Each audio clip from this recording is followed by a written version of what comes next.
ओम शांति। ओम शांति। तो एक बारी दादी जानकी जी से किसी ने पूछा कि दादी इतना सारा कार्य व्यवहार है, देश विदेश की सेवाएं, जिम्मेवारियां सब कुछ है, लेकिन इतनी सारी चीज़ों के अंदर आप इतनी शक्तिशाली अवस्था में और शांत अवस्था में कैसे रह सकती हो। तो दादी ने उस प्रश्न का उत्तर दिया उन्हें कि मैं बहुत सारी जो बातें हैं उन बातों के अंदर मैं जाती नहीं हूँ, मैं बातों को बोलती नहीं हूँ, मैं बातों को सोचती नहीं हूँ और मैं बातों को देखती नहीं हूँ। 4 चीज़ें दादी ने बताई कि जो भी बातें सेवा के अलावा हैं उन सभी बातों को ना मैं सोचती हूँ, ना देखती हूँ, ना बोलती हूँ और ना उसके बारे में कोई भी प्रकार का चिंतन चलता है कि और क्या होगा, आगे क्या होगा। और यही कारण है कि मैं अपने जो भी सेवा है उस लक्ष्य के प्रति कई महीने, कई दिनों तक एक ही एक संकल्प बार बार उठाती हूँ, जिसको बाबा ने मुरली के अंदर एकाग्रता का नाम दिया। एकाग्रता। अल्बर्ट आइंस्टाइन का नाम सभी ने सुना होगा ना, एक बहुत बड़े वैज्ञानिक होकर के गए हैं। तो वो एक बारी किसी के घर दावत पर गए थे। दावत पर सभी लोग आपस में बैठ करके बातें कर रहे हैं। किसी एक कोने में वो वैज्ञानिक हैं जो अकेले बैठे हुए हैं और कुछ सोच रहे हैं। किसी ने आकर के उनसे पूछा कि आप अकेले बैठे बैठे यहाँ क्या कर रहे हो। तो उन्होंने बोला कि उस समय वो गुरुत्वाकर्षण बल के बारे में सोच रहे थे। वो कहते कि मैं किसी विषय के बारे में गहन चिंतन कर रहा हूँ, जिसके लिए मेरे को एकाग्रता चाहिए, जिसको बाबा की भाषा में अंतर्मुखता भी बोलते हैं। बाह्य मुखी नहीं होना कि बाहर क्या हो रहा है, भले समय कौन सा है, परिस्थिति कौन सी है, संग कौन सा है, कुछ भी हो सकता है, कारण हजार हो सकते हैं, लेकिन उन्होंने बोला कि एक ही पॉइंट के ऊपर मैं वर्षों तक सोच रहा हूँ और वर्षों तक सोचने के बाद में वो जाकर के एक उन्होंने विज्ञान का सिद्धांत दिया। इसी प्रकार से बहुत सारे विज्ञान के अंदर भी हुए हैं और इधर साधना के अंदर भी, संन्यास के अंदर भी हुए हैं और जीवन के निज कार्यों के अंदर भी हुए हैं, जिन्होंने हर जगह जहाँ पर विजय प्राप्त की। जैसे गृहस्थी है, गृहस्थी अपनी, कोई भी गृहस्थी है जो अपने गृहस्थ परिवार को बहुत अच्छे से चला सकता है, तो उसके लिए भी उसको क्या चाहिए, एकाग्रता चाहिए ना, कि उसका सिर्फ और सिर्फ ध्यान कहाँ होना चाहिए, अपनी गृहस्थी पर होना चाहिए। अगर ध्यान थोड़ा सा बाहर वालों की तरफ गया और इधर से ध्यान हटा तो इधर क्या हो जाता है, मिसमैनेजमेंट हो जाता है, बहुत सारी चीज़ें ऊपर नीचे हो जाती है। पढ़ने वाला बच्चा है, भले वो फर्स्ट क्लास में है, भले वो फर्स्ट ईयर में है, भले वो बड़ी डिग्री के लिए पढ़ रहा है, हर एक चीज़ के लिए फिर ये दोनों चीज़ें चाहिए। एक चाहिए एकाग्रता और दूसरी चाहिए अंतर्मुखता, बाहर की बातों की तरफ नहीं, अंदर की बातों की तरफ। तो 2 मुरलियां हैं आज और दोनों मुरलियों के अंदर एक बात एक जैसी आई है लगभग। पहली मुरली है अंतर्मुखता द्वारा सूक्ष्म शक्तियों की लीलाओं का अनुभव। बहुत सुंदर बातें बाबा ने इसमें बताई हैं कि अंतर्मुखता की शक्ति के द्वारा हम बहुत सारी रूहानी लीलाएं देखते हैं, सूक्ष्म लीलाएं देखते हैं, जिसके अंदर बाबा ने इतनी सारी बातें बताई। इसी मुरली के अंदर ये बताई हुई है। पहला बाबा ने कहा कि साइलेंस पावर, जिस प्रकार से बाबा ने कहा आप कर्म में आते हो तो आपने वो पावर देखी कि आपके कर्म से औरों को प्रेरणा मिलती है। वाणी में आते हो तो किसी को ज्ञान मिलता है तो वो ऊंचे उठ जाते हैं। वाणी की शक्ति और कर्म शक्ति, कर्म की शक्ति का प्रत्यक्ष प्रमाण दिखाई देता है। वैसे ही सभी से पावरफुल है साइलेंस की शक्ति। तो इसका प्रमाण क्या है, साइलेंस की शक्ति दूर से ही किसी को अपना अनुभव करा सकती है। तो बाबा ने कहा कि साइलेंस की शक्ति और बाप दादा के साथ क्लियर कनेक्शन चाहिए। जिस प्रकार बाबा ने कहा कोई भी बिजली लेनी हो तो मोटर के साथ में कनेक्शन चाहिए, मतलब बोर्ड के साथ में कनेक्शन चाहिए। इसी प्रकार बाबा ने कहा आपको साइलेंस का अनुभव करना है तो आपका कनेक्शन किसके साथ होना चाहिए, बाप दादा के साथ होना चाहिए। कनेक्शन भी कैसा होना चाहिए, क्लियर कनेक्शन होना चाहिए। देखो यहाँ बाबा ने क्या बोला, जैसे साइंस के साधन का यंत्र भी तब काम करेगा जब उसका कनेक्शन मेन स्टेशन से होगा, इसी प्रकार साइलेंस शक्ति द्वारा भी अनुभव तब कर सकेंगे जबकि बाप दादा से निरंतर क्लियर कनेक्शन होगा। क्लियर कनेक्शन का मतलब सीधा संबंध। मुरली के अंदर बाबा ने एक मुरली के अंदर आगे बोला है कि जब हम परम धाम में होते हैं तो वहाँ हम शिव बाबा के संपर्क में होते हैं। लेकिन जब हम नीचे पाठ बजाने के लिए आते हैं उस समय ही हम संगम पर शिव बाबा के साथ संबंध में आते हैं। परम धाम में होंगे तो हमें कोई रिश्ता मालूम होगा, मेरा और परमात्मा का क्या रिश्ता है, तो वहाँ नजदीक तो होंगे संपर्क में, लेकिन संबंध नहीं होगा। संबंध कहाँ पर है? नीचे है। तो अगर हमको साइलेंस पावर का अनुभव करना है और औरों को भी इसका अनुभव कराना है तो उसके लिए हमारा सीधा संबंध, क्लियर कनेक्शन होना चाहिए बाप दादा के साथ में। और उसके लिए चाहिए एकाग्रता की शक्ति, और एकाग्रता की शक्ति का आधार है अंतर्मुखता। जितना अंतर्मुखी होंगे उतनी एकाग्रता बनेगी। बाबा ने कहा एकाग्रता का आधार है अंतर्मुखता। अंतर्मुखता में रहने से अंदर ही अंदर बहुत कुछ विचित्र अनुभव करेंगे। अब क्या क्या अनुभव करेंगे वो बाबा ने बताए हैं। जितना ज्यादा अंतर्मुखी होंगे आत्माओं का आह्वान कर सकते हैं। जो आत्माएं यज्ञ में आ चुकी हैं या भविष्य में भगवान के कार्य में इस यज्ञ में आने वाली है, उन आत्माओं का आधार होगा अंतर्मुखता, साइलेंस, एकाग्रता के आधार से।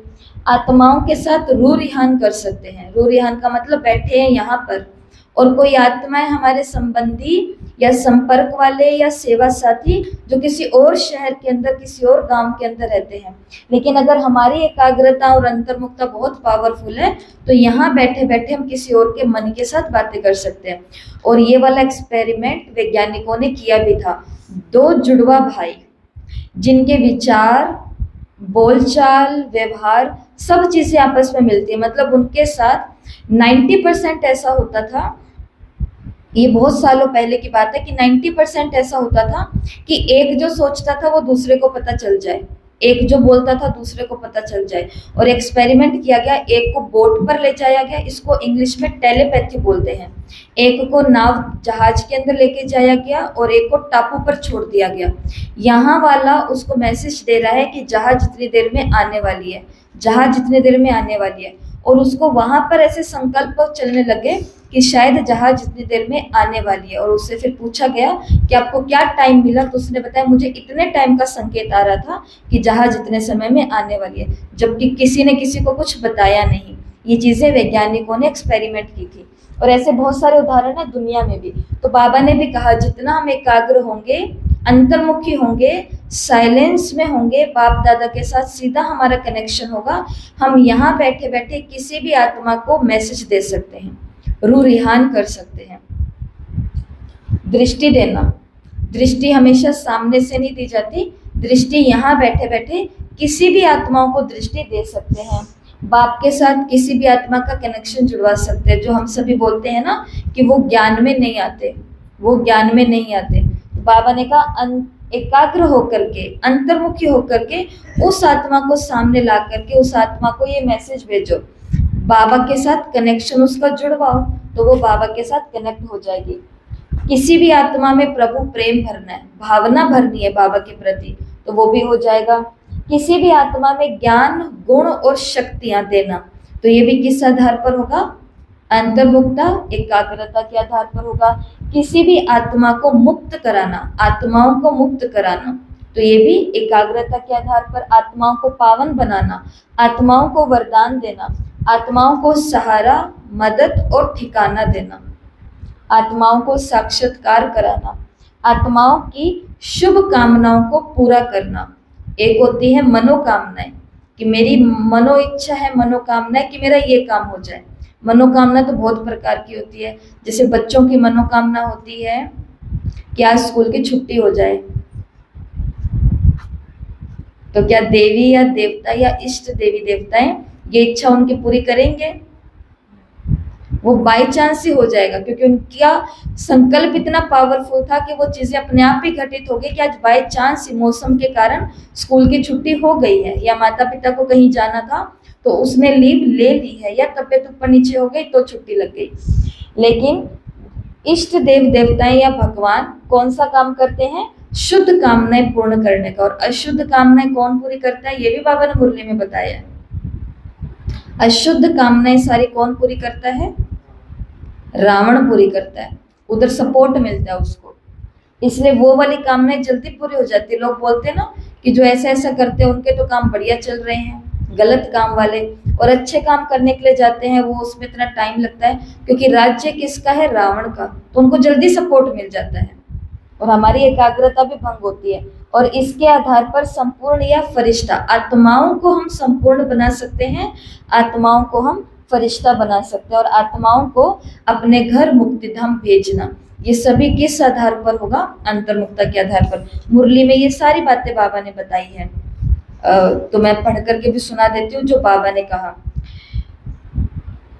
जैसे दिव्य दृष्टि में सूक्ष्म वतन, सूक्ष्म सृष्टि अर्थात सूक्ष्म लोक की अनेक विचित्र लीलाएं देखते हो, वैसे अंतर्मुक्ता द्वारा सूक्ष्म शक्तियों की लीलाएं अनुभव करेंगे।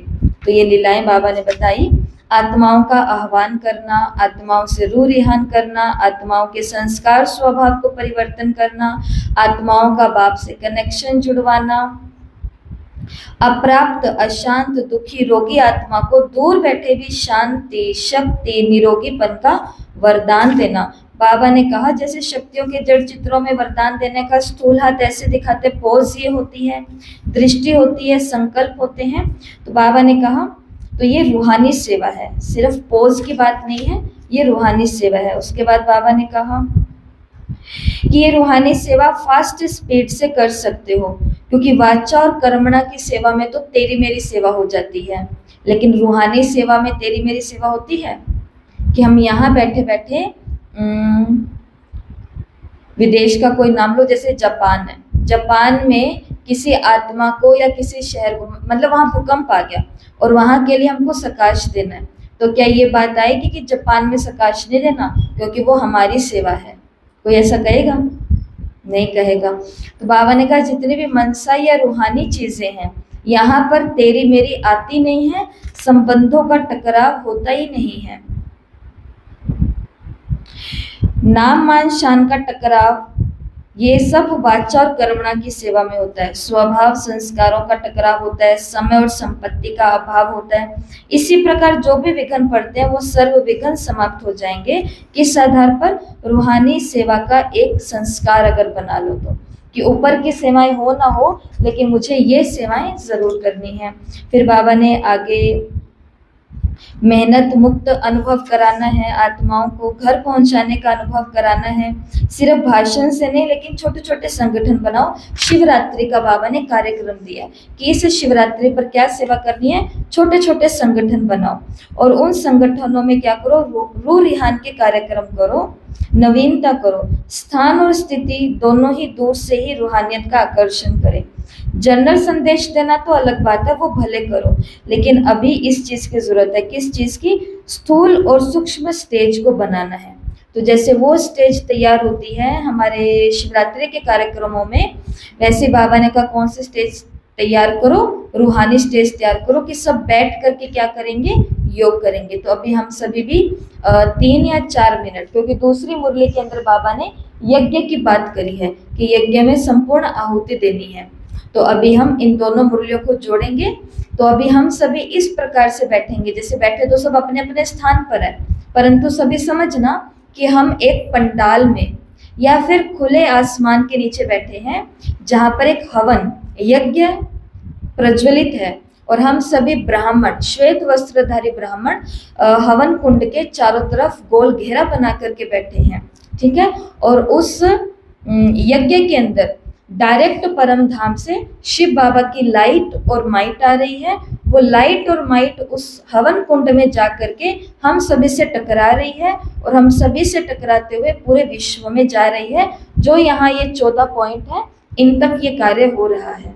तो सभी करेंगे अभ्यास, क्योंकि आज बाबा ने यही करने को प्रैक्टिकली कहा है कि रूहानी आकर्षण को फैलाओ, रूहानी स्टेज तैयार करो और आपस में भी संगठन तैयार करो, छोटे छोटे ग्रुप। जैसे हमारा तो बाई चांस आज छोटा सा ही ग्रुप है, तो ये छोटे छोटे ग्रुप तैयार करो जो केवल बैठ करके रूहानियत का अनुभव करे और आत्माओं को कराएं। तो सभी अलर्ट होकर के बैठेंगे, आंखें बंद करेंगे, नहीं वाइट लाइट रहने दो।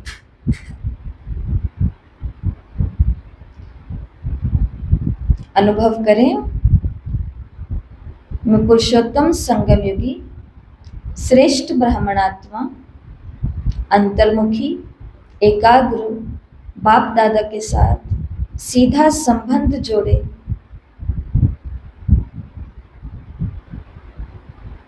रूहानी सेवा के निमित्त बैठी हूँ। खुले आसमान के नीचे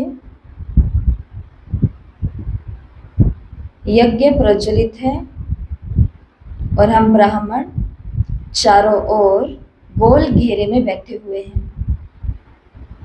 बिल्कुल एकाग्र, बिल्कुल अंतर्मुखी।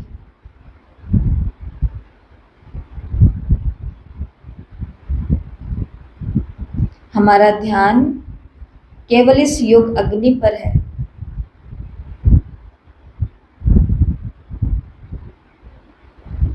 घर की तरफ से, परम धाम मुक्ति धाम की तरफ से शिव बाबा की डायरेक्ट लाइट और माइट इस यज्ञ में आ रही है।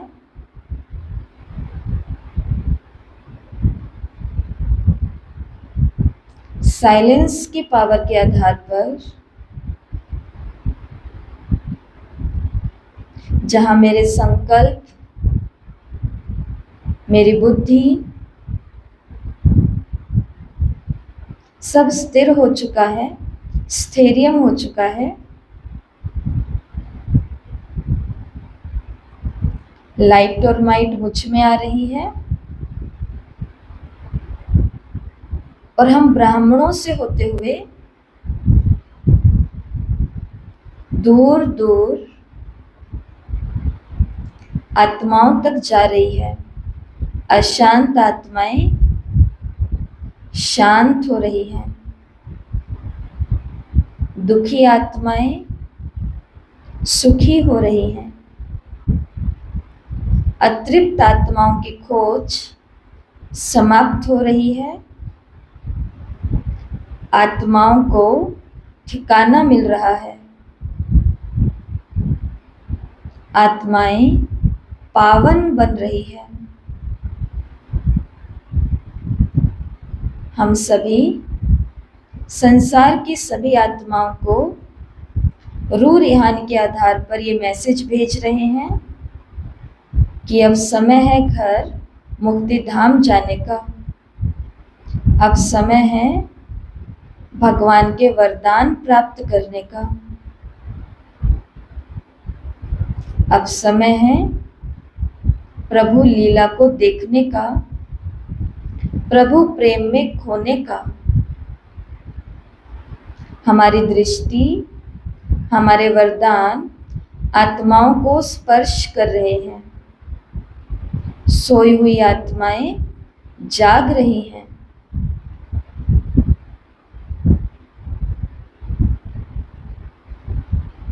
आत्माओं को अपने इष्ट देव देवियों का साक्षात्कार हो रहा है, शिव बाबा का साक्षात्कार हो रहा है इस विशाल आकाश के अंदर।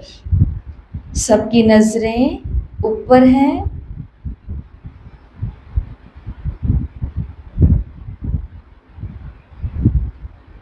बंधन वाली आत्माएं, सर्व बंधन वाली आत्माएं मुक्ति धाम की ओर जा रही हैं।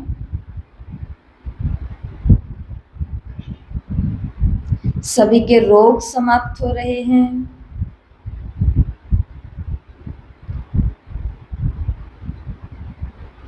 इस यज्ञ से निकल रही बाबा की लाइट और माइट प्रकृति को भी सतो प्रधान बना रही है। यज्ञ के एक एक ब्राह्मण तक ये लाइट और माइट जा रही है। ओम शांति। तो बाबा ने कहा ये सभी जो विचित्र अनुभव हैं ये किस आधार पर होंगे? अंतर्मुखता के आधार पर। और अंतर्मुखता किस आधार पर आएगी? एकाग्रता के आधार पर। और एकाग्रता किस आधार पर होगी? साइलेंस के आधार पर और बाप दादा के साथ डायरेक्ट क्लियर कनेक्शन, सीधा संबंध जोड़ने पर। आगे बाबा ने मुरली के अंदर बस यही बोला कि अगर जिस दिन, ये खास बात है कि अगर जिस दिन आपको लगता है कि आज हमारा विशेष प्रोग्राम है, जैसे बाबा ने शिवरात्रि का कहा, कहीं पर भी कोई विशेष प्रोग्राम होता है तो बाबा ने कहा इसके लिए निमित्त बनी हुई आत्माओं को, अर्थात सर्विसेबल, जो सेवाधारी आत्माएं हैं, उनको विशेष उस दिन एकाग्रता का, अंतर्मुखता का व्रत रखना पड़ेगा। उस दिन व्रत रखना है, सीरियस वाला व्रत, कि आज पूरा दिन मेरे को बाहर की बातें सुननी, देखनी, सोचनी, बोलनी नहीं है। आज मेरा व्रत है एकाग्रता का और अंतर्मुखी का। बाबा ने कहा जो ये व्रत रखेगा, इसी व्रत के आधार पर आत्माओं की वृत्तियां चेंज होंगी, व्रत के आधार पर वृत्ति चेंज होगी।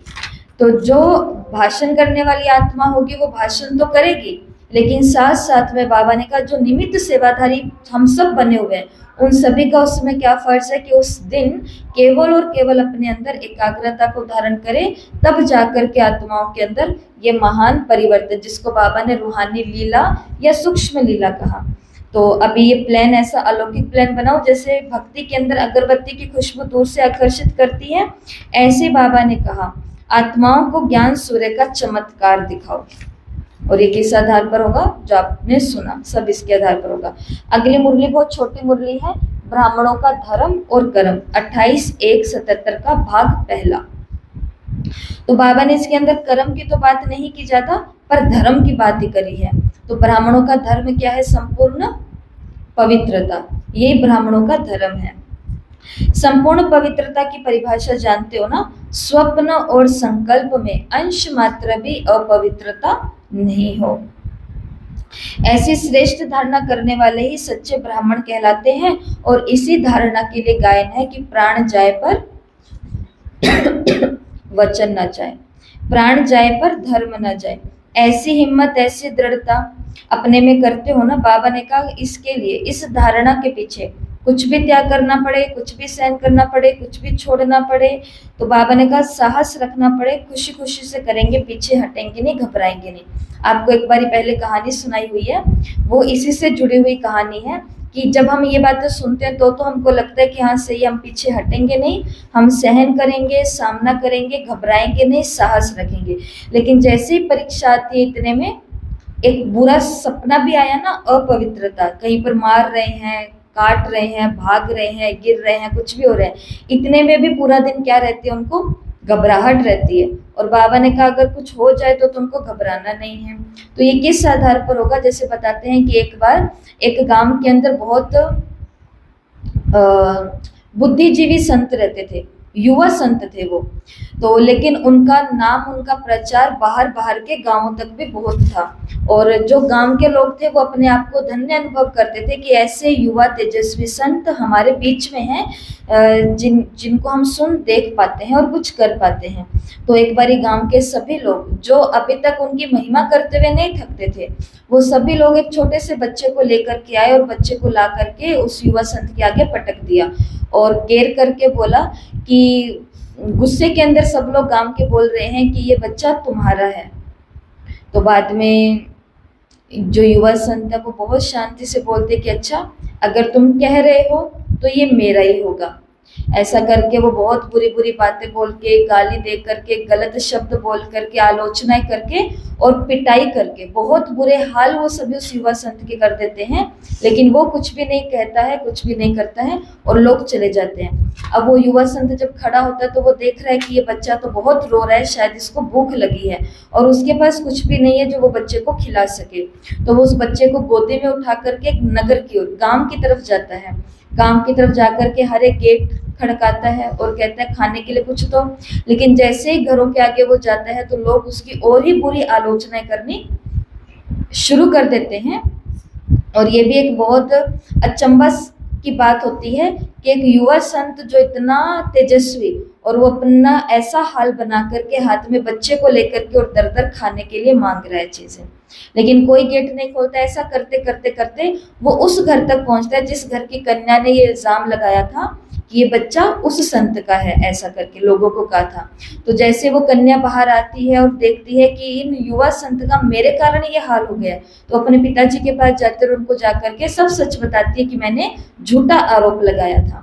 तो फिर सभी गांव के लोग उस संत के पास जाते हैं और जाकर के उससे माफी मांगते हैं, उससे अपने पाप की क्षमा मांगते हैं कि हमने आपके साथ बहुत बुरा व्यवहार किया, दुर्व्यवहार की आलोचना की, आपके साथ हमने पाप बांध दिया, आदि आदि चीजें।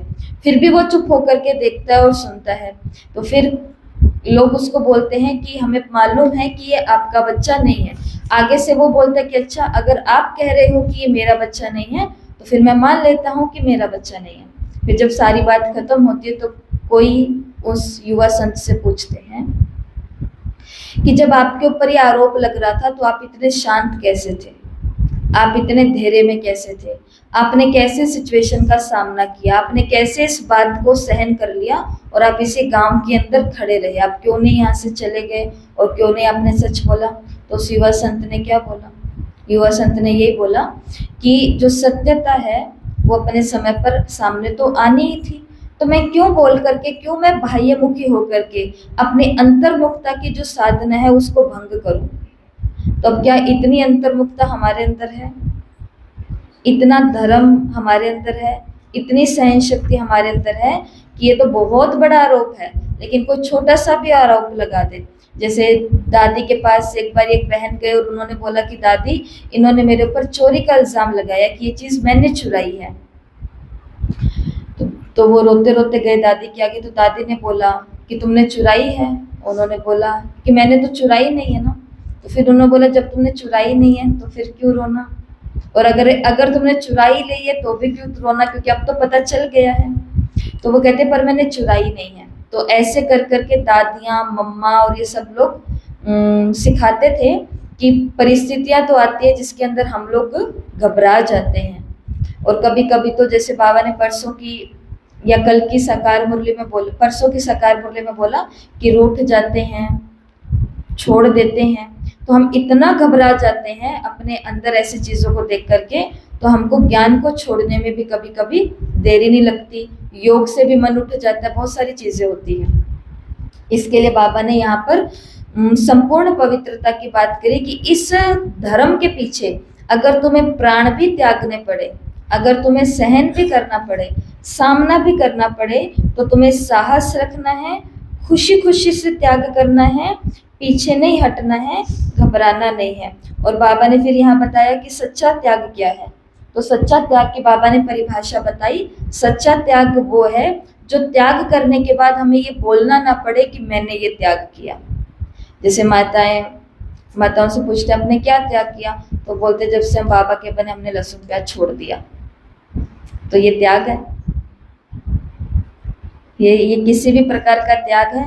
डॉक्टर के पास जाओ, डॉक्टर हमारे शरीर का वो सब कुछ करेगा निरीक्षण, और सब कुछ करने के बाद वो बोलेगा आपके शरीर में ये कमी है, ये कमी है, ये कमी है, ये कमी है, इसलिए अब से आपको लहसुन नहीं खाना, अब से आपको प्याज बंद है, अब से आपका दूध बंद है, अब से आपका नमक बंद है, अब से आपकी चीनी बंद है।